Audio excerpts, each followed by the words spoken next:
Today's fresh manna. Restoration takes time. Read Hosea 3:1-5. We are living in a fast-paced world of instant coffee, jet-speed trains, supersonic aircrafts, and superfast internet, etc. Nobody wants to wait for anything. We want things to have been done yesterday. Modern young generation wants to enjoy everything now. Our time is measured in microseconds. Patience is an old-fashioned word, antique to many people. However, restoration of human relationships does not happen instantaneously.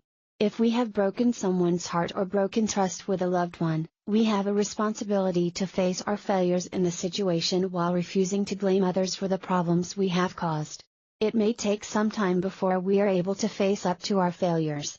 In the same way, we should expect that the process of restoration and regaining trust will take time.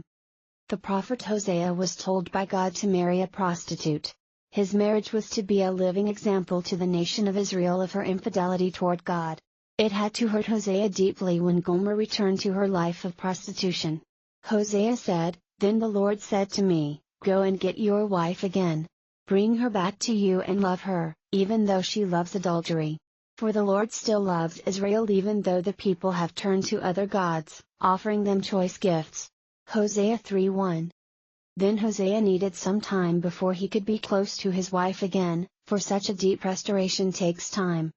It is our responsibility to wait patiently while God helps us restore our broken relationships and the heart we may have broken.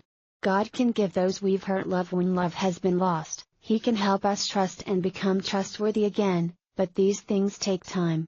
We need to work on our relationships daily so they remain fresh and flourishing.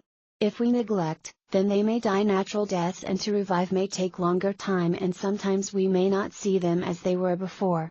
We need healthy relationships to be mutually a blessing and encouraging to walk in the light and bring glory to God.